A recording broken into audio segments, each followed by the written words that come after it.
Hello dear students, तो आज हम स्टार्ट करेंगे स्ट्रक्चर ऑफ एटम में एक नया टॉपिक इलेक्ट्रॉनिक कॉन्फ़िगरेशन। देख रहे हो आप, लिखा हुआ है यहाँ पे।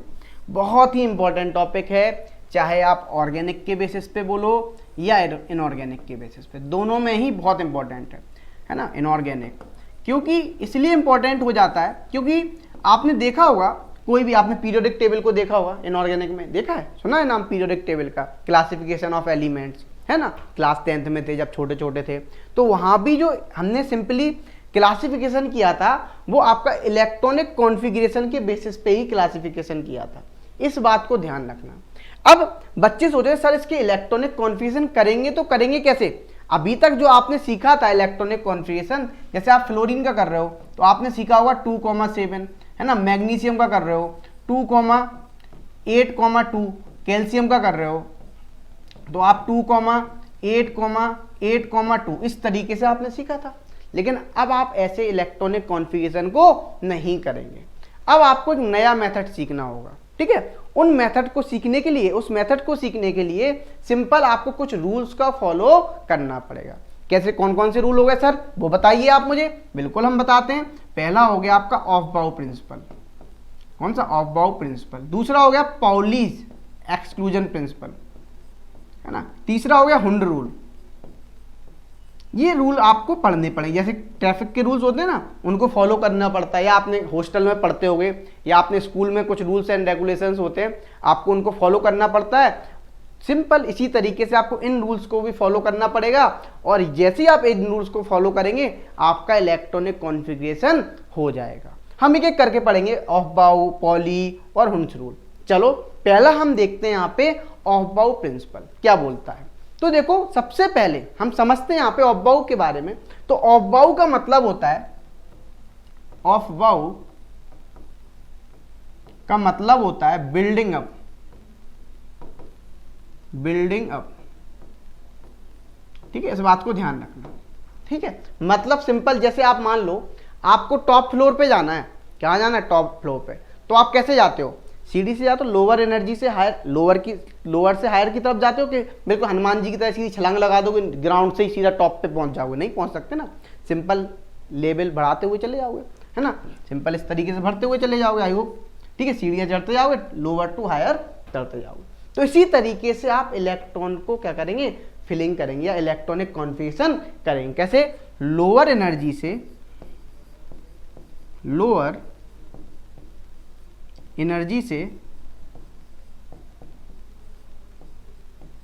हायर एनर्जी की तरफ, ठीक है। इस बात को ध्यान रखेंगे। देखो यहां पे लिखा हुआ भी है, ठीक है, इसको भी हम पढ़ देते हैं। तो लिखा हुआ है पहला, ऑफ बाउ is a German word meaning building up. इसका मतलब क्या? Building up. हमने भी आपको बताया था, ठीक है। अच्छा, दूसरा था, according to this principle in the ground state the atomic orbitals are filled in order of increasing order energies। मतलब सिंपल, यदि हम बात करें जो आप फिलिंग कर रहे हो इलेक्ट्रॉन की, वो आप कर रहे हो इंक्रीजिंग ऑर्डर में। कैसे कर रहे हो? इंक्रीजिंग ऑर्डर में, ठीक है। अच्छा, और जो लोअर एनर्जी वाला होता है सिंपल, उसे हम बोलते हैं ग्राउंड स्टेट। जैसे ग्राउंड फ्लोर बोलते हो ना, सिंपल ग्राउंड फ्लोर, है ना। फिर उसके फर्स्ट फ्लोर, सेकंड फ्लोर, इसी तरीके से हम जो लोअर एनर्जी वाला होगा, लोअर वाला होगा, उसे हम बोलते हैं ग्राउंड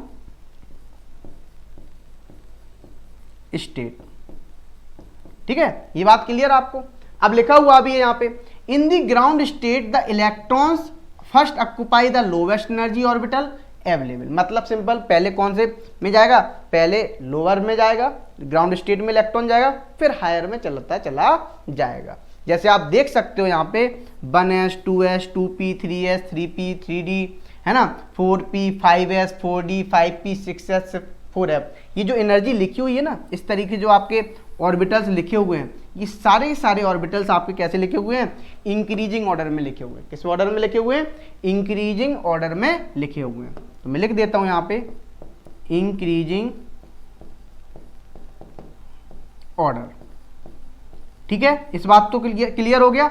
अच्छा, अब देखो, अब हम आगे बढ़ते हैं, ठीक है। अब हमें बच्चे के दिमाग में आ रहा होगा, सर हमें कैसे पता 1s की एनर्जी कम है 2s से, या 2s की एनर्जी कम है 2p से, या 3s की एनर्जी 2p से कम है, फिर सर यहाँ पे 4s की एनर्जी 3p से कम है, ये हमें कैसे पता? इसके लिए आया आपके n+l रूल। कौन आया? एक रूल आया n+l रूल, n+l रूल। इसने इस बात को एक्सप्लेन कर दिया। कैसे समझना? यहाँ पे n+l रूल क्या होता है? n यहाँ पे जो लिखा होता है वो सिंपल होता है आपका, आप प्रिंसिपल क्वांटम नंबर बोल दो या इसको ही बोल दो ऑर्बिट नंबर या एनर्जी लेवल, है ना, ऑर्बिट नंबर, ऑर्बिट या एनर्जी लेवल या सेल, ठीक है। और यहाँ पे एल क्या है? सिंपल एल आपका होता है एंगुलर क्वांटम नंबर बोल दो, है ना, या आप सिंपल बोलते हो एल इक्वल टू 0 के लिए क्या बोलते थे? एल इक्वल टू 0 के एस, एल इक्वल टू 1 के लिए पी, एल इक्वल टू 2 के लिए डी, है ना, और एल इक्वल टू 3 के लिए एफ, यही बोलते थे आप, सिंपल SPDF, इस तरीके से। तो देखो देखते हैं, हम चेक करते हैं n+l रूल क्या बोलता है। ध्यान समझना और बहुत गौर से समझना। तो पहला हम समझते हैं यहाँ पे n+l रूल में। देखो जैसे मान लो हम ले लेते हैं यहाँ पे पीछे से एक एग्जाम्पल उठा लेते हैं।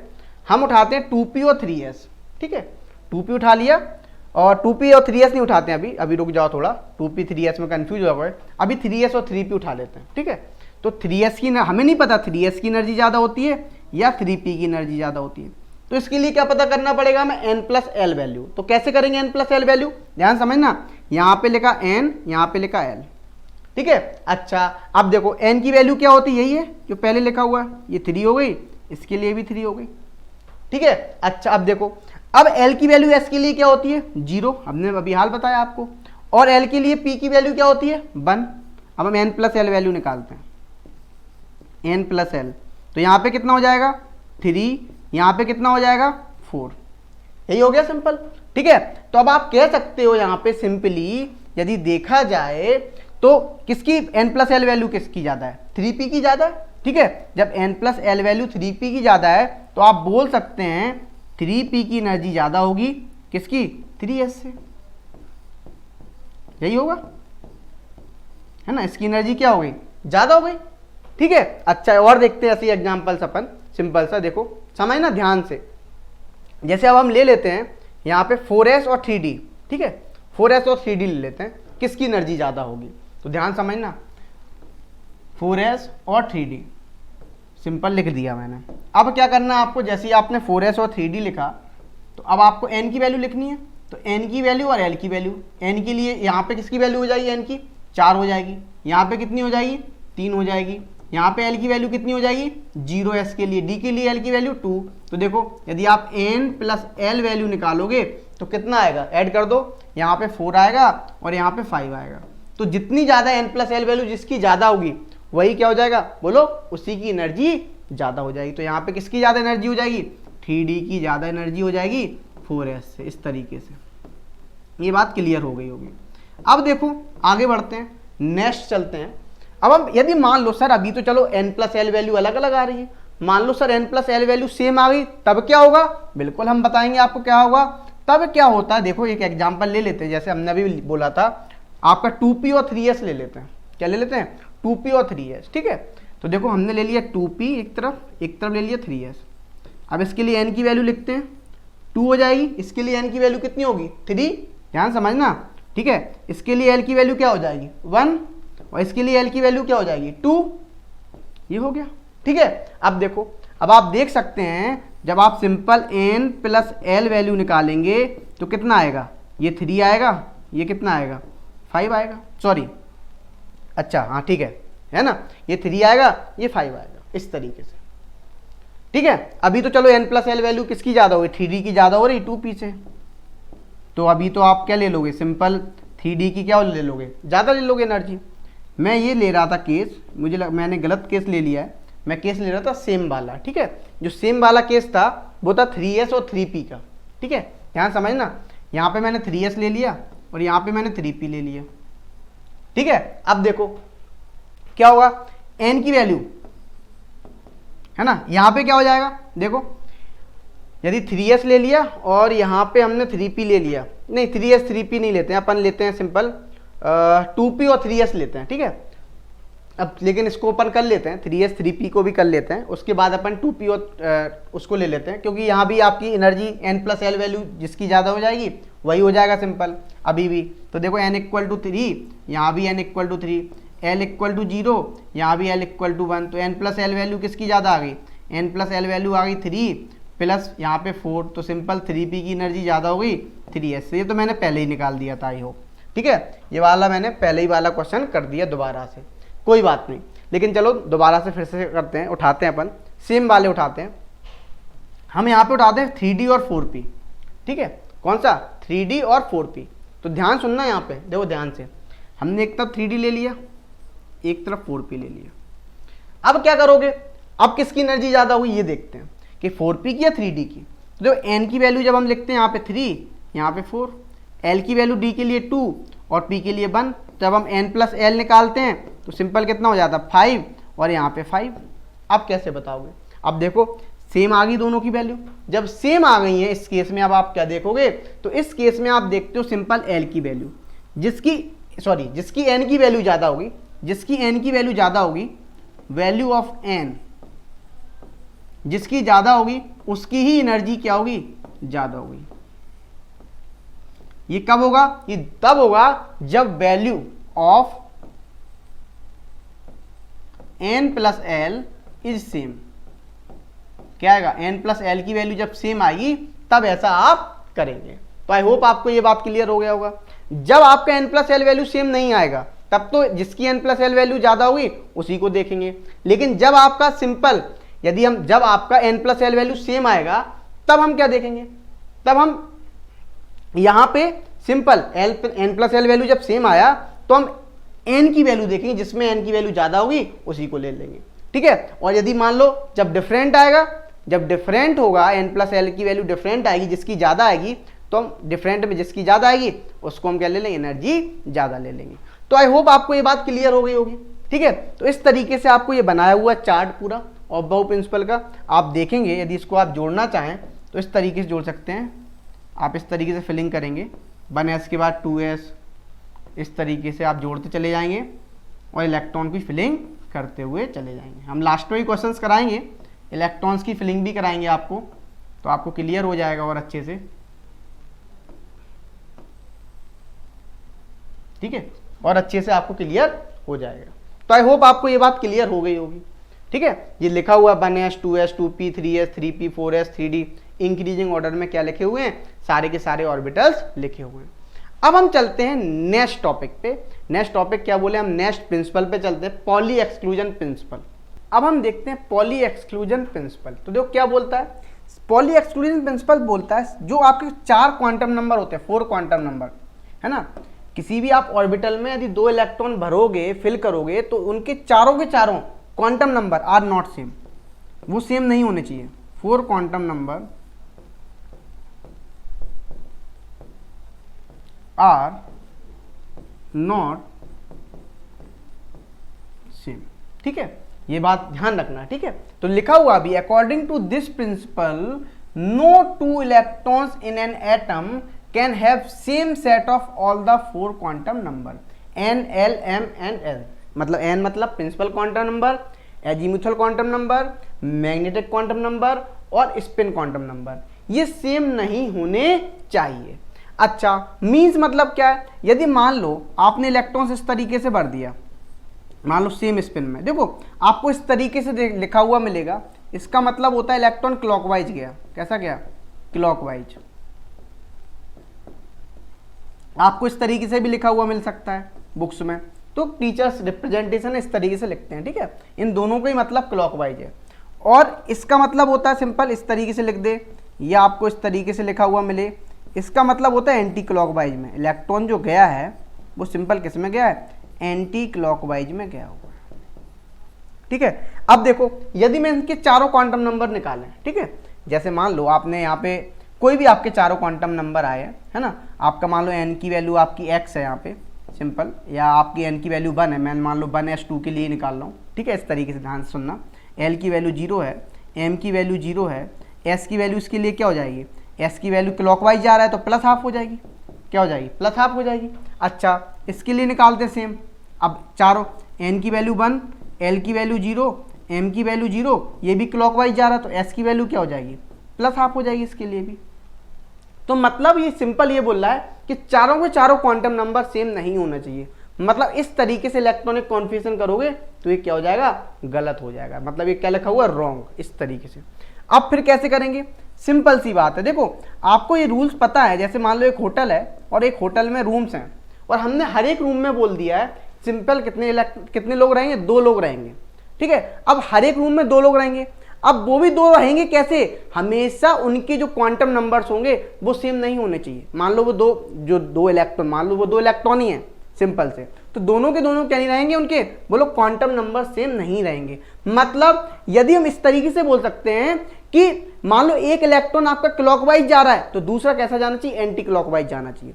मतलब सेम स्पिन में नहीं होना चाहिए। मतलब दोनों के दोनों यदि आप इलेक्ट्रॉन फिल करोगे तो हमेशा कैसे करो, इलेक्ट्रॉन फिल या इलेक्ट्रॉन कैसे होने चाहिए, अपोजिट स्पिन में होने चाहिए। अपोजिट स्पिन मतलब एक क्लॉकवाइज और एक एंटी क्लॉकवाइज। कैसा, एक क्लॉकवाइज जाना चाहिए और दूसरा एंटी क्लॉकवाइज, है ना। इस तरीके से लिखा हुआ भी आप देख सकते हो, if N orbital has 2 electrons they must be of opposite spin. यदि 2 इलेक्ट्रॉन रखेगा ऑर्बिटल एक, तो वहां पे दोनों कैसे होने चाहिए, अपोजिट स्पिन में होने चाहिए। ऐसा बच्चे को लगा सर ऐसा ही क्यों हो रहा है, आप ही सिंपल सी बात बताओ। मान लो ये 2 इलेक्ट्रॉन है, रोटेट हो रहे हैं साथ साथ क्लॉकवाइज डायरेक्शन में। अच्छा, और अब आपको पता लाइक चार्जेस क्या होते हैं, बोलो, like charges ripple each other, ripple each other. तो यहां पे क्या होगा, बोलो, यहां पे सिंपल क्या होगा, रिपल्सन होगा। देखो इस तरीके से, जब रिपल्सन होगा तो स्टेबिलिटी क्या होगी, बोलो, कम होगी। जब रिपल्सन होगा तो सिंपल सी बात है, स्टेबिलिटी क्या करेगी, डिक्रीज करेगी। तो आई होप आपको ये बात क्लियर हो रही होगी। तो स्टेबिलिटी क्या हो रही है, डिक्रीज कर रही है। इस तरीके से क्या हो रहे हैं, इलेक्ट्रॉन्स रोटेट हो रहे हैं, ठीक है। अच्छा, इसीलिए हम इलेक्ट्रॉन्स कैसे भरते हैं, अपोजिट स्पिन में। कैसे, एक मान लो क्लॉकवाइज जा रहा है, दूसरा एंटी क्लॉकवाइज जाएगा, तो अब दिन में कितनी बार मिलेंगे, एक बार ही तो मिलेंगे। एक क्लॉकवाइज जा रहा है, एक एंटी क्लॉकवाइज जा रहा है, एक बार मिलेंगे, मिनिमम रिपल्सन हो जाएगा। जब रिपल्सन मिनिमम हो जाएगा तो सिंपल स्टेबिलिटी इंक्रीज कर जाएगी। जैसे कि आप ही बताओ, आप भाई बहन हो मान लो, और आप घर में रहते हो, जब भाई बहन तो लड़ते हो नहीं लड़ते हो, साथ साथ रहते हो, दूर दूर होते तो बड़ा प्यार है, दीदी नहीं आ रही है, अरे भैया नहीं आ रहा है ना, तो इस तरीके से बड़ा प्यार। और जब पास आते हो तो रिपल्सन होने लगता है। तो सिंपल सी बात है, इसी तरीके से यहाँ भी है, जब इलेक्ट्रॉन दोनों सेम डायरेक्शन में होंगे, पूरे टाइम सेम डायरेक्शन में होंगे, तो रिपल्सन होना ही है, और रिपल्सन होगा तो स्टेबिलिटी कम हो जाएगी। ये बात आपको क्लियर हो गई होगी। अच्छा, अब जब इलेक्ट्रॉन की फिलिंग करेंगे तो हमेशा कैसे करेंगे, अपोजिट स्पिन में करेंगे किसी भी ऑर्बिटल में। मान लो इस ऑर्बिटल में इलेक्ट्रॉन्स को बनना है, एक क्लॉकवाइज जाएगा तो दूसरा कैसा जाएगा, एंटी क्लॉकवाइज जाएगा। या आप और भी देख सकते हो एग्जांपल्स इस तरीके से। देखो, यदि मान लो आपने ये लिया, ऐसा नहीं करना कभी भी कि मान लो एक इलेक्ट्रॉन इस तरीके से भर दो, ये देखो हमेशा कैसे जाएंगे, अपोजिट स्पिन में इलेक्ट्रॉन्स भरे जाएंगे, हमेशा इस बात को ध्यान रखना। तो देखो लिखा हुआ भी है, जब अपोजिट स्पिन में भरे इलेक्ट्रॉन्स तो कैसे हैं, करेक्ट लिखा हुआ है। जब हमने सिंपल कैसे लिखे, सेम स्पिन मतलब बोले तो या तो क्लॉकवाइज डायरेक्शन में, या तो क्लॉकवाइज डायरेक्शन में, क्लॉकवाइज डायरेक्शन में, या फिर anti clockwise, anti clockwise direction, ठीक है। ऐसा कोई जरूरी नहीं है कि क्लॉकवाइज में ही जाएगा पहला इलेक्ट्रॉन, वो एंटी क्लॉकवाइज में भी जा सकता है। तो आई होप आपको ये पॉली एक्सक्लूजन प्रिंसिपल भी क्लियर हो गया होगा। चलो अब हम चलते हैं नेक्स्ट प्रिंसिपल पे। आपका नेक्स्ट प्रिंसिपल जो बोलता है वो है आपका हुन्स रूल। ध्यान समझना हुन्स रूल। तो एक पहले हुन्स रूल को समझने से पहले मैं आपको एक सिंपल सा एक फंडा बताता हूँ। जैसे मान लो एक बात आना, आप होटल में गए किसी भी, ठीक है, हमने रूल्स बना दिए, हम एक होटल को ही लेते हैं या आप, है ना, जब हमने रूल्स बना दिए उस होटल में गए तो हमने बोला हर एक रूम में पहले एक एक बंदा जाएगा। कैसा जाएगा, एक एक बंदा। और जब अब मान लो जब हर एक रूम में एक एक बंदा पहुंच जाएगा, उसके बाद जो लास्ट अब जो बंदे जाएंगे, जब एक एक बंदा हर एक रूम में पहुंच गया, अब जो एक बंदा जाएगा लास्ट में, जब बंदे जाएंगे, अब क्या कर दो, पेयरिंग कर दो, पहले एक एक भेज दो, फिर उसके बाद जब सब में एक एक रूम सब में एक एक बंदा पहुंच जाए, उसके बाद आप क्या करो, एक एक बंदा और भेजो, वो भी पेयरिंग कर दो। वो भी कैसे जाएंगे, अपोजिट स्पिन में। कैसे जाएंगे, अपोजिट स्पिन में। तो देखो यहां पे सिंपल सी बात है, this rule provides the basis for filling up of degenerate orbitals. तो हमने बताया भी था, यदि आपको याद हो, डीजेनरेट ऑर्बिटल्स उन्हें बोलते थे जिनकी एनर्जी क्या होती थी, सेम होती थी, एनर्जी सेम होती थी। ठीक है, इस बात का तो पता ही है। अच्छा अब देखो, अब यदि हम बात करें, यहां पे लिखा हुआ है according to this rule electron filling will not take place in orbitals of same energy until all the available orbitals for a given subshell contain one electron each with parallel spin। मतलब देखो समझो यहां पे, जैसे मान लो आपके p orbital है, p में कितनी ऑर्बिटल्स होती हैं, 3 होती हैं। कितनी होती हैं, p में 3 ऑर्बिटल्स होती है, px p बाई pz। मान लो मैं 6 इलेक्ट्रॉन भरने हैं, तो अब ऐसा तो है नहीं कि आप सीधे 6 इलेक्ट्रॉन भर दोगे, पहले क्या जाएगा, 1 इलेक्ट्रॉन जाएगा। जैसे इस तरीके से भरते हैं, देखो p1 के लिए P में 1 इलेक्ट्रॉन गया तो P1, ठीक है। अब P2 गया, दूसरा इलेक्ट्रॉन गया, तो अब कैसा जाएगा दूसरा इलेक्ट्रॉन, देखो सिंपल। अब यही नहीं भरेगा दूसरा इलेक्ट्रॉन, ये भी जाएगा, लेकिन सेम स्पिन में। सेम स्पिन बोले तो या पैरेलल स्पिन में। यदि पहला इलेक्ट्रॉन क्लॉकवाइज गया है तो सारे इलेक्ट्रॉन कैसे जाएंगे, पहले क्लॉकवाइज। यदि पहला इलेक्ट्रॉन एंटी क्लॉकवाइज जाता तो सारे इलेक्ट्रॉन कैसे जाते, एंटी क्लॉकवाइज जाते। अब देखो P3 भरेंगे, तब कैसे भरेंगे, सिंपल इस तरीके से 1 2 3, ठीक है। P4 भरेंगे तब कैसे भरेंगे, ध्यान समझना। अब होगी, अब देखो ये एक एक इलेक्ट्रॉन चला गया हर एक ऑर्बिटल में। अब जब P4 चौथा इलेक्ट्रॉन जाएगा तो वो क्या करेगा, पेयरिंग कर लेगा। वो भी कैसे, यदि पहला क्लॉकवाइज गया था तो चौथा कैसा जाएगा, एंटी क्लॉकवाइज डायरेक्शन में, इस तरीके से। तो देखो पहले तो एक एक इलेक्ट्रॉन जाएगा इस तरीके से, चौथा इस तरीके से जाएगा, ठीक है। इसी तरीके से P5 भरोगे, ठीक है। P5 भरोगे तो कैसे भरोगे, देखो सिंपल 5 इलेक्ट्रॉन भरो, कैसे 1 2 3 4 5, ठीक है। इसी तरीके से आप 6 इलेक्ट्रॉन भरोगे तो कैसे भरोगे 6 इलेक्ट्रॉन, ध्यान समझना। पहले एक एक इलेक्ट्रॉन जाएगा, फिर दूसरा इलेक्ट्रॉन जाएगा, इस तरीके से। तो आई होप आपको ये बात भी क्लियर हो गई होगी अच्छे से। अच्छा अब देखो ये हमने कर दिया, P5 P6 भर दिए। अच्छा इस तरीके से नहीं भरेंगे, मतलब मान लो P2 2 इलेक्ट्रॉन भरने थे, गए सीधे तीन ऑर्बिटल्स थी इस तरीके से, और हमने पहले ही 2 इलेक्ट्रॉन भर दिए, ऐसे नहीं, ये गलत हो जाएगा, पहले एक एक इलेक्ट्रॉन जाएगा। इसी तरीके से हम चलो d ऑर्बिटल के लिए भी भरते हैं, ठीक है। किसके लिए, d ऑर्बिटल के लिए भी भरते हैं। 10 इलेक्ट्रॉन भरे जाते हैं d में, कितने 10 इलेक्ट्रॉन भरते हैं। तो D1 तो पहले क्या जाएगा, 5 ऑर्बिटल्स बनाते हैं इस तरीके से, ठीक है, 1 इलेक्ट्रॉन गया। D2 के लिए क्या होगा बताओ, सिंपल D2 के लिए भरोगे तो सिंपल फिर क्या होगा, दूसरा इलेक्ट्रॉन, यहाँ तो भरोगे नहीं, पहले एक एक इलेक्ट्रॉन जाएगा, ठीक है। D3 के लिए कैसे जाएगा, देखो यदि D3 के लिए देखा जाए तो सिंपल 1 2 3, ठीक है। D4 के लिए देखा जाए 3 4 5, ये भर गया, ठीक है। D5 के लिए देखा जाए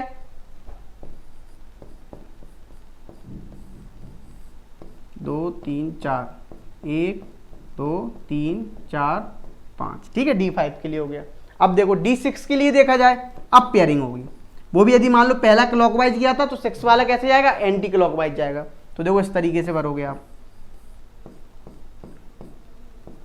ये हो गया लो, इस तरीके से भर गया, ठीक है। अच्छा D7 2 3 4, ये हो गया। अब देखो इस तरीके से 2 3 4 5, ये 7 भर गए, ठीक है। इसी तरीके से D8 भरोगे, फिर D9, फिर D10, ठीक है। D8 में इसी में भर दे रहा हूं, अब आप इसकी पेयरिंग कर दो, ठीक है। इस तरीके से देखो D8, ये मैं गलत भर रहा हूं, इस तरीके से नहीं भरना चाहिए, पहले एक एक जाना चाहिए। D8, ठीक है। D9 यहीं पे भर देता हूं मैं, क्या हो जाएगा, 1 इलेक्ट्रॉन जाएगा। D10 यहीं पे भर देता हूं 1 इलेक्ट्रॉन, ये भर गया। इस तरीके से आपने क्या कर दी, इलेक्ट्रॉन की फिलिंग कर दी है। तो आई होप आपको ये चीज क्लियर हो गई होगी बहुत अच्छे से हुन्स रूल के अकॉर्डिंग। ठीक है, तो हमने 3 रूल्स पढ़े, कौन कौन से? एक तो हमने पढ़ा पॉली एक्सक्लूजन प्रिंसिपल और बाउ प्रिंसिपल, और तीसरा हुन्स रूल। इन तीनों रूल्स का आपको फॉलो करना पड़ेगा। अब हम आगे बढ़ते हैं, एक इंपॉर्टेंट बात आपको बताते हैं यहाँ पे, उसको बड़ा ध्यान से समझना। जो यहाँ पे लिखा हुआ है आप देख रहे होंगे, extra stability of half filled and completely filled orbitals. तो देखो आपको मैं एक बात सिंपल बता देता हूँ, जो आपकी हाफ फिल्ड ऑर्बिटल होती हैं, है ना, और फुल फिल्ड ऑर्बिटल्स होती हैं, वो क्या होती हैं, या सब सेल, वो क्या होती हैं, एक्स्ट्रा स्टेबल होती हैं ड्यू टू फॉलोइंग रीजन। कौन सा रीजन पहला है? पहला लिखा हुआ सिमेट्री ऑफ ऑर्बिटल्स। किसका? Symmetry of orbitals. जैसे कि देखो यहाँ पे, यदि हम यहाँ पे बात करें सिमेट्री ऑफ ऑर्बिटल्स की, तो पहला रूल लिखा हो, it is a well known fact that symmetry leads to stability. मतलब सिंपल सी बात है, यदि सिमेट्री होगी, क्या होगी, यदि ऑर्बिटल्स में या सबसेल में क्या होगी, सिमेट्री होगी, तो वो क्या होगा, बोलो, वो सिंपल आपको क्या बताएगा, बोलो, स्टेबिलिटी को बढ़ाएगा, स्टेबिलिटी को इंक्रीज करेगा। सबसे पहली बात। दूसरी बात ध्यान समझना, अच्छा, if the shift of an electron from one orbital to another orbital differing slightly in energy result in the symmetrical electronic configuration, it becomes more stable. मतलब समझे यहाँ पे, यदि मान लो इलेक्ट्रॉन एक जगह से दूसरी जगह जा रहा है, अब आप एक बात आना, यदि मान लो ये मैंने इलेक्ट्रॉन्स फिलिंग किया, अब इलेक्ट्रॉन्स यहाँ से यहाँ जा रहा है, ध्यान समझना, इलेक्ट्रॉन्स यहाँ से यहाँ जाएगा, या कहीं भी इलेक्ट्रॉन्स को जाना है जहाँ उसका मन कर रहा है घूमने का, जब एक जगह से दूसरी जगह जाएगा तो एनर्जी को क्या करेगा, रिलीज करेगा। एनर्जी क्या करेगा, रिलीज करेगा कुछ ना कुछ, और जब जब एनर्जी रिलीज होती है ना, तब तब वो क्या आता है, स्टेबल स्टेट में आता है। किस में आता है, स्टेबल स्टेट में आता है। यूनिवर्स में इस बात को ध्यान रख लेना, कोई भी एलिमेंट या कोई भी कंपाउंड या कुछ भी हो मॉलिक्यूल, जब जब एनर्जी क्या होगी, रिलीज होगी, तब तब मॉलिक्यूल किस में आएगा, स्टेबल स्टेट में आएगा। तो ठीक है, तो क्या हो जाएगा यहाँ पे, सिंपल सी बात है, स्टेबल स्टेट में आ जाएगा। तो स्टेबिलिटी क्या होगी आपकी, इंक्रीज करेगी। ठीक है, तो आप यहाँ पे देख सकते हैं, और जो स्टेबिलिटी इंक्रीज करेगी, तो मतलब ऐसा नहीं है कि बहुत ज़्यादा स्टेबल हो जाता है, इसीलिए जो ये हाफ फिल्ड और फुल फिल्ड होते हैं, ये बहुत ही ज़्यादा स्टेबल हो जाते हैं, मोर स्टेबल। इस बात को ध्यान रखना। ठीक है, अच्छा, तो लिखा हुआ अभी for example P3, D5, F7, जैसे मान लो आपको पता है ना, P में कितने फुल फिल्ड, P6 हो गए, हाफ फिल्ड कितना होगा, P3 होगा, हाफ, 2 से डिवाइड करो। D में कितने बनते हैं, 10, तो आधे कितने होंगे, 5 से। F में कितने होते हैं, 14, F में यहाँ पे कितने होंगे, 7। इस तरीके से आपके इलेक्ट्रॉन भरे जाएंगे। ठीक है, तो देखो हाफ फिल्ड और फुल फिल्ड। अब देखो आगे बात करते हैं, दूसरी एक्सचेंज एनर्जी की बात करते हैं। तो नाम में ही पता चल रहा है एक्सचेंज एनर्जी, मतलब सिंपल क्या होगा, इलेक्ट्रॉन अपनी क्या करेगा, पोजीशन को चेंज करेगा। जब एक्सचेंज करेगा तो सिंपल सा वहां पे एनर्जी क्या होगी, रिलीज होगी। जब एनर्जी रिलीज होगी तो वो क्या होगा, स्टेबल स्टेट में आएगा। तो लिखा हुआ अभी यहाँ पे देखो, समझना यहाँ पे एक्सचेंज एनर्जी का मतलब क्या लिखा हुआ, the electron in various subshells can exchange their positions since electron in the same subshell have equal energy. Simple सी बात है, जैसे मान लो इस तरीके से है, इस तरीके से आपने इलेक्ट्रॉन्स को फिलिंग किया। ठीक है, अब ये क्या करेगा, अपने सिंपल क्या करेगा, पोजीशन को एक्सचेंज करेगा। और जब पोजीशन को एक्सचेंज करेगा तो एनर्जी को रिलीज करेगा। जब एनर्जी को रिलीज करेगा, उसी एनर्जी को हम क्या बोलते हैं, एक्सचेंज एनर्जी बोलते हैं, जिसकी वजह से वो क्या होता है, मोर स्टेबल होता है। क्या होता है, मोर स्टेबल। ठीक है, इस बात की क्लियर। ठीक है, अब देखो आगे बढ़ते हैं। नेक्स्ट लिखा हुआ है, the energy is release during the exchange process with in the same subshell. Same subshell में होगा, ऐसा नहीं कि 1s ले लिया और 2s, नहीं भाई, सेम सबसेल होना चाहिए। जैसे मान लो 3D, 4D, 5D, same subshell होगी तभी होगा। इस बात को ध्यान रखना, कब होगा, सेम सबसेल में। ठीक है, इस बात को क्लियर हो गया। अब देखो नेक्स्ट बात क्या लिखी हुई है, the greater the number of possible exchanges between the electrons of parallel spin present in the degenerate orbitals. देखो हमने पहले ही बताया था, यदि याद हो तो, जितना ज्यादा आपका एक्सचेंज होगा, है ना, इलेक्ट्रॉन्स का डिजेनरेट ऑर्बिटल्स में। और आपको पता है ये डिजेनरेट ऑर्बिटल्स कौन सी होती थी, डिजेनरेट ऑर्बिटल्स हम उन्हें बोलते थे यदि आपको याद हो, जिनकी एनर्जी क्या होती थी, ऑलमोस्ट सेम होती थी। डिजेनरेट ऑर्बिटल्स, या उन्हें बोलते थे जिनकी एनर्जी क्या होती थी, एनर्जी ऑलमोस्ट सेम होती थी। ठीक है, अब लिखा हुआ अभी यहां पे, the higher would be the amount of energy release and more will be the stability. तो एक बात तो ध्यान रखना, जितनी ज्यादा एनर्जी, ये मैं पहले ही बता चुका हूं, रिलीज होगी उतनी ही ज्यादा क्या होगी, स्टेबिलिटी होगी। ठीक है, इस बात को ध्यान रखना। जैसे आपने देखा होगा, जितने लोग पैसे वाले होते हैं, पैसा क्या आपका मान लो सिंपल एनर्जी के फॉर्म में, तो वो क्या करते हैं, दान देते हैं, तो वो क्या, सिंपल अपनी स्टेबिलिटी पाने के लिए, है ना। तो ये चीज मन को क्या मिलती, शांति मिलती। इसी तरीके से आप यहाँ भी, इलेक्ट्रॉन जब पोजीशन को चेंज कर रहा है तो एनर्जी रिलीज हो रही है, तो जिस एनर्जी रिलीज होती है उसी को क्या बोलते हैं, एक्सचेंज एनर्जी बोलते हैं। और सिंपल जितनी ज्यादा एनर्जी रिलीज होगी उतनी ज्यादा स्टेबिलिटी होगी। तो हम यहाँ पे देखते हैं exchange energy. Simple, let us count the number of exchanges that are possible in D4 configuration. ठीक है, देखते हैं यहाँ पे पैरेलल स्पिन में कर दिया है, D4 की देखते हैं। तो देख सकते हो आप, सिंपल एक एक्सचेंज हुआ, दूसरा एक्सचेंज हुआ और तीसरा एक्सचेंज हुआ। तो तीन तो यहाँ पे मिले, कितने मिले, तीन एक्सचेंज। ध्यान सुनना। अच्छा, यहाँ पे देखो, इसके लिए एक एक्सचेंज, दो एक्सचेंज, दो यहाँ पे मिले। ठीक है, अब देखो यहाँ पे कितना मिला, यहाँ पे सिंपल एक एक्सचेंज मिला।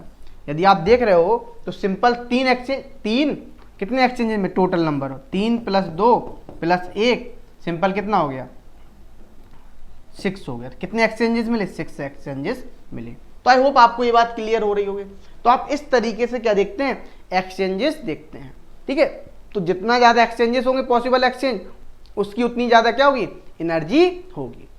तो आई होप आपको एक बात तो क्लियर हो गई कि हाफ फिल्ड और फुल फिल्ड वाले जितने भी ऑर्बिटल्स होती हैं वो क्या होती हैं, स्टेबल होती हैं। क्यों, ड्यू टू सिमेट्रिक, है ना, और दूसरा वहां पे ड्यू टू एक्सचेंज एनर्जी। ठीक है, इस दोनों आपके आंसर हो जाएंगे। अब देखो यहां पे जैसे हम बात करें, कौन कौन सी हो गई ऐसी, P3 हो गई, D5 हो गई और आपकी सिंपल F7 हो गई, इस तरीके से। ठीक है, ये बात क्लियर। अब देखो, अब हम आगे बढ़ते हैं, नेक्स्ट चलते हैं, कुछ हम इलेक्ट्रॉनिक कॉन्फ़िगरेशन को सीख लेते हैं। अब हम रूल्स को फॉलो करेंगे। हमने पढ़ लिया पॉली एक्सक्लूजन प्रिंसिपल, पढ़ लिया ऑफ-बाउ प्रिंसिपल, पढ़ लिया हमने ओह्म्स रूल, पढ़ लिया। अब हम सिंपल क्या इलेक्ट्रॉनिक कॉन्फ़िगरेशन करना सीखते हैं। तो आप टेबल देख सकते हैं, आपको मैंने पीछे ऑफ-बाउ प्रिंसिपल वाली जो ये टेबल है, ये इंपॉर्टेंट है, इसको आपको याद रखना पड़ेगा, ये वाली टेबल, तभी आप इलेक्ट्रॉन का इलेक्ट्रॉनिक कॉन्फ़िगरेशन कर पाएंगे। तो देखो यहाँ पे यदि हम बात करें, ध्यान सुनना, जैसे मान लो हमने हाइड्रोजन दे दिया।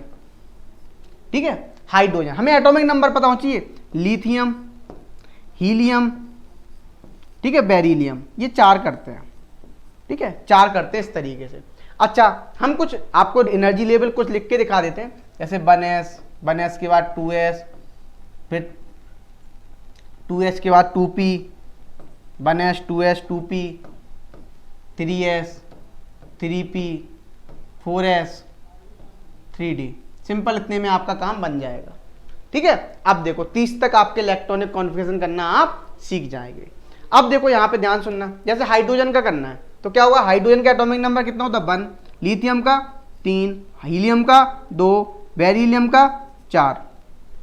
अब क्या होगा, यदि आप हाइड्रोजन का करेंगे तो सिंपल क्या होगा, बोलो, 1s1, इस तरीके से।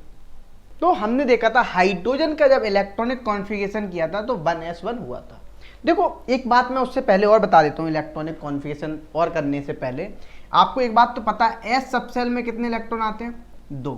ठीक है, पी में कितने आते हैं, 6, डी में कितने आते हैं, 10, एफ में कितने आते हैं, 14। इतना याद रखना, ठीक है, और आपको याद हो जाएगा। अब देखो ध्यान समझना, जैसे मान लो लिथियम करना है तो लिथियम का आपको इलेक्ट्रॉनिक कॉन्फ़िगरेशन करना है तो आप करेंगे 1s2, ये कर दिया। अच्छा, अब एक इलेक्ट्रॉन बचा अभी। अच्छा, अब दूसरा किस में जाएगा, 2s1 में, सिंपल सी, इस तरीके से। ठीक है, ये हो गया। अब देखो और देख सकते हो आप, जैसे हीलियम का करना है, हीलियम को कैसे करोगे, 1s2, क्यों हीलियम कितना होता है, 2 होता है एटॉमिक नंबर, सिंपल 1s2 हो गया। बेरिलियम कितना होता है, 4, 2 कैसे करोगे, 1s2। अच्छा, एस में 2 इलेक्ट्रॉन आते हैं, तो 2 भरे हैं, 1s2, ये जो ऊपर लिखा हुआ है मैं एक बात बता देता हूं आपको, सिंपल जो ऊपर ये लिख रहा हूं मैं, ये होते हैं इलेक्ट्रॉन। क्या होते हैं? इलेक्ट्रॉन। अब देखो 1s2 और 2s2 इस तरीके से, ठीक है, आप देख सकते हैं। और देखो, और मैं कुछ एक करके दिखाता हूं, जैसे मान लो अपन को फ्लोरीन का करना हो। फ्लोरीन कितना होता है एटॉमिक नंबर? आपको पता है फ्लोरीन का एटॉमिक नंबर होता है 9। तो किस तरीके से करेंगे, अब आप ध्यान सुनना। एस में 2 जाते हैं, पी में 6, डी में 10, एफ में 14। तो देखो 1s2 2s2 2p6, सॉरी कितने होंगे, 9 होता है ना, 1s2 2s2। अभी तो p में कितने आते हैं 6, लेकिन बच्चे कितने हैं 5 इलेक्ट्रॉन ही तो बचे, 4 तो भर दिए अपन ने 1s2 2s2, तो बच्चे 5, तो कितने आ जाएंगे p में, पूरे 5 के 5 आ जाएंगे इस तरीके से। अब देखो दूसरा देखते हैं आप, अपन देखते हैं आप सिंपल फ्लोरीन हो गया। जैसे मान लो अपन को कार्बन देखना है, कार्बन का एटॉमिक नंबर कितना होता है 6। ध्यान से देखना किस तरीके से करेंगे। तो देखो 1s2 1s2 इस तरीके से बढ़ते चले जाओ। अच्छा अभी कितने बचे 4, 2s में भी कितने जाएंगे 2 इलेक्ट्रॉन, अब बच्चे कितने 2, अब 2p में कितने जाएंगे 2 इलेक्ट्रॉन जाएंगे। तो ये भी आपका इलेक्ट्रॉनिक कॉन्फ़िगरेशन हो गया। अब देखो आगे बढ़ते हैं, नेक्स्ट चलते हैं और अपन एलिमेंट देखते हैं, इलेक्ट्रॉनिक कॉन्फ़िगरेशन एलिमेंट के। जैसे पहला लिखा मैंने यहाँ पे, और सोडियम, सोडियम करते हैं 11 होता है, सोडियम करते हैं, पोटेशियम करते हैं, ये होता है सिंपल 19, कैल्शियम करते हैं, ठीक है, ये कितना होता है, ये होता है सिंपल आपका 19 के बाद इसका होता है 20, ठीक है। और भी करते हैं, फॉस्फोरस 15 होता है ना, ये करते हैं अपने। चलो देखो किस तरीके से करेंगे, ध्यान से समझना इलेक्ट्रॉनिक कॉन्फ़िगरेशन को। देखो कैसे करेंगे, आपको सोडियम कितना दिया हुआ है 11 दिया हुआ है, आपको सिंपल बस ये याद रखना है, अभी 30 तक तो आपके यहाँ तक भर देंगे, ठीक है, 30 की बात करना है तो आप फर्दर आप ये वाला पूरा टोटल याद रखेंगे, तब आप उस तरीके से इलेक्ट्रॉन की फिलिंग कर पाएंगे। देखो यहाँ पे चलते हैं, तो देखो जब हम सोडियम को करना है तो कैसे करेंगे 1s2, देखो आप देख देख के करना, आप टेबल को लिख लेना सामने पेपर पे और फिर आप इलेक्ट्रॉन की फिलिंग करना, तो आसानी होगी जिससे। तो देखो यहाँ पे 1s2 2s2 2p6 3s2 3s2 नहीं होगा, कितना होगा, देखो कितने भर गए थे यहाँ पे, सिंपल यहाँ पे 2 2 4 6 4 10, एक बचा, तो एस में कितना जाएगा, सिर्फ एक इलेक्ट्रॉन जाएगा, 11 हो गया। इसी तरीके से देखो आप पोटेशियम भरेंगे, पोटेशियम में क्या कितना है 19, तो देखो किस तरीके से भरेंगे 1s2 2s2 2p6 3s2 3p6, कितने भर गए, देखो आप इलेक्ट्रॉन काउंट करोगे 2 2 4 6 4 10 2 12 6 18, एक इलेक्ट्रॉन बचा है तो किस में जाएगा, वो 4s में जाएगा, 4s1, इस तरीके से देख सकते हो आप। अब देखो इसी तरीके से हम कैल्शियम का भरेंगे, कैल्शियम कितना है 20, देखो किस तरीके से 1s2 2s2 2p6, कितने भर गए 10 इलेक्ट्रॉन। अब देखो 2p के बाद 3s में 2 इलेक्ट्रॉन चले गए, 3s के बाद 3p में 6 इलेक्ट्रॉन चले गए। अच्छा अब कितने हो गए आपके, सिंपल भर गए ये 18 इलेक्ट्रॉन, अभी 2 और जाने, कितना हो जाएगा 4s2, ये हो गया, ठीक है, इस तरीके से। अब देखो अब देखते हैं हम फॉस्फोरस का, फॉस्फोरस का करना है तो सिंपल करेंगे 1s2 2s2 2p6, कितने हो गए 10, 3s2 और 3p3, इस तरीके से क्या हो गए, जो 15 इलेक्ट्रॉन हमने फिल कर दिए। तो आई होप आपको क्लियर हो रहा होगा। अब देखो और करते हैं कुछ, जैसे मान लो आपको नाइट्रोजन लिखा हुआ मिल जाए, है ना, मैग्नीशियम लिखा मिल जाए, नाइट्रोजन मैग्नीशियम, ठीक है, मैग्नीशियम का 12 होता है, नाइट्रोजन का 7 होता है, ऑक्सीजन लिखा मिल जाए 8 होता है, ठीक है। चलो ये और करते हैं, फिर अपन डी ब्लॉक एलिमेंट के भी कुछ इलेक्ट्रॉनिक कॉन्फ़िगरेशन देखेंगे, तो ध्यान से देखना। यदि हम देखें यहाँ पे तो देखो क्या होगा, जब आपको नाइट्रोजन का करना है तो कैसे करोगे, देखो 1s2 2s2 2p3, ठीक है, यही भर दें 2p3। अब देखो इसी तरीके से मैग्नीशियम कैसे करोगे, 1s2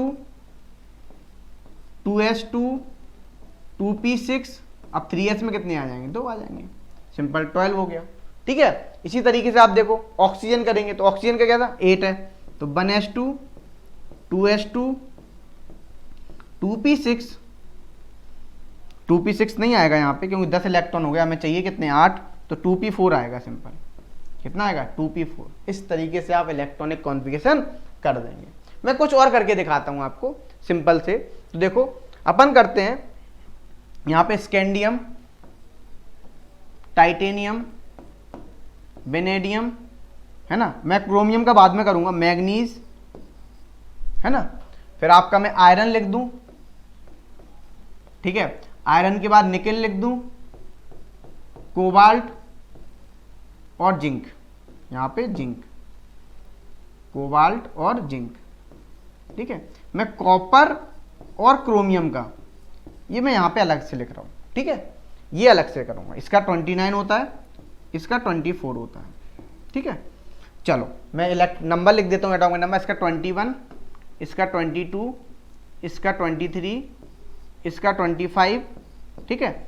इसका होता है 26, इसका होता है 28, इसका होता है 27, इसका होता है 30। ये मैंने सिंपल इसके एटॉमिक नंबर भी लिख दिए। अब देखो होता कैसे है, ध्यान से समझना। जब हम इलेक्ट्रॉनिक कॉन्फ़िगरेशन करेंगे तो अब आपका आएगा simple 1s2, 2s2, 2p6, 3s2, 3p6, 4s1, 3d1। ये देखो इस तरीके से बनेंगे, आप देख सकते हो। 2 2 4, 6 4 10, 2 12, 6 18, 2 20 और 1 21, 21 होता है स्कैंडियम का, तो हमने 21 भर दिया। इसी तरीके से देखो टाइटेनियम, टाइटेनियम क्या हो, ये सिंपल आपके डी ब्लॉक एलिमेंट हैं। कौन से हैं? ये सारे के सारे जो भी लिखे हुए हैं ये आपके डी ब्लॉक एलिमेंट हैं, और वो भी किसके 3D सीरीज इसको बोलते हैं। कौन सी सीरीज बोलते हैं? 3D सीरीज, 3 डायमेंशन वाली नहीं, सिंपली 3D मतलब 3 और डी ब्लॉक एलिमेंट, ठीक है ना। इस तरीके से आप समझ सकते हैं। अब देखो यहाँ पे टाइटेनियम का जब हम करेंगे तो कैसे करेंगे? 1s2, 2s2, 2p6, 3s2, 3p6, 4s, यहाँ पे क्या आ जाएगा 4s, और इस पे आ जाएगा सिंपल आपका 2 और 3d2। इस तरीके से हो गया, ठीक है। फिर देखो वेनेडियम, अब क्या होगा? अब हो जाएगा सिंपल आपका यहाँ पे 1s2, 2s2, 2p6, 3s2, 3p6, 4s2, 3d3, ठीक है। इस तरीके से हो गया। अब देखो इसी तरीके से आप क्या करोगे? मैंगनीज का करोगे तो आप देख रहे होंगे सिंपल डी में इलेक्ट्रॉन भरते जा रहे हैं। 1s2, 2s2, मैं सीधा लिख दे रहा हूं यहाँ पे 3d5, ठीक है। सिंपल एक इलेक्ट्रॉन आ जाएगा, 2 आ जाएंगे, सॉरी एक क्यों, 2, 23 के बाद 25 आ गया। अच्छा अब Fe देखो, Fe में क्या होगा? सिंपल 1s2, 2s2 26 है, 2s2 2p6, 3s2 3p6, 4s2 3d, ये हो जाएगा सिंपल आपका 6। देखो इस तरीके से, देखो इनको डी ब्लॉक एलिमेंट क्यों बोलते हैं? क्योंकि लास्ट इलेक्ट्रॉन किस में आ रहा है? डी सब सेल में आ रहा है, इसीलिए इनको क्या बोलते हैं? हम डी ब्लॉक एलिमेंट बोलते हैं। इस बात को ध्यान रखना। अच्छा निकेल देखते हैं, तो देखो निकेल करते हैं तो 1s2, 2s2, 2p6, 3s2, 3p6, 4s2, 3d8, इस तरीके से हो गया, ठीक है। अच्छा आप कोबाल्ट करते हैं, कोबाल्ट कैसे करेंगे ध्यान समझना। 1s2, 2s2, 2p6, 3s2, 3p6, 4s2, 3d7, ठीक है। इस तरीके से हो गया। अब देखो अब अपने को जिंक करना है, तो सिंपल सी बात है, यहां भी क्या हो जाएगा आपका 1s2, 2s2, 2p6, 3s2, 3p6, 4s2 और 3d10, इस तरीके से बढ़ गया, 30 इलेक्ट्रॉन हो गए, ठीक है। अच्छा अब कॉपर और क्रोमियम करते हैं, ध्यान से समझना। जब आप लोग करोगे तो आप सिंपल कौन सा करोगे? देखो मैं बताता हूँ, आप लोग ने किया होगा 1s2, 2s2, 2p6, 3s2, 3p6, 4s2, 3d9, आप लोगों ने यही किया होगा, लेकिन ये गलत है, ठीक है। ये क्या होता है? गलत है, आपका ये एक्सेप्शन है। यहाँ पे क्या होता है? सिंपल एक s का इलेक्ट्रॉन किस में जंप कर जाता है? 3D में जंप कर जाता है और वो क्या हो जाता है 3D10 हो जाता है। क्यों, आपको पता है ऐसा क्यों होता है? क्योंकि हाफ फिल्ड और फुल फिल्ड ज़्यादा स्टेबल होती है। तो इसका कैसे करेंगे? तो देखो यहाँ पे सिंपल मैं करेक्ट वाला लिख रहा हूँ, 1s2 2s2 2p6 3s2 3p6 4s1 3d10, ये हो गया। ठीक है, इस तरीके से। अब देखो इसी तरीके से आप क्रोमियम करेंगे। जब क्रोमियम करेंगे तो क्या होगा, यहाँ पे देखेंगे 1s2 2s2 2p6 3s2 3p6। ठीक है, फिर क्या हो जाएगा यहाँ पे हो जाएगा सिंपल 4s1 3d5। तो यही बात सिंपल, क्योंकि देखो यहां भी आप क्या करोगे 4s2 3d4 करोगे, जो ही गलत है। एक्सेप्शन होता है यहाँ पे, क्या होते हैं ये एक्सेप्शन। ठीक है, इस बात को ध्यान रखना। तो एक बात तो आपको पता है, मैंने पहले भी बताया थी, याद हो आपको, कि नोट लिख लेना कि हाफ फिल्ड, अभी मैंने जस्ट बताया था आपको हाफ फिल्ड, क्योंकि ये कैसी होती हैं ऑर्बिटल्स, दोनों हाफ फिल्ड और फुल फिल्ड हो जाती हैं। हाफ फिल्ड और फुल फिल्ड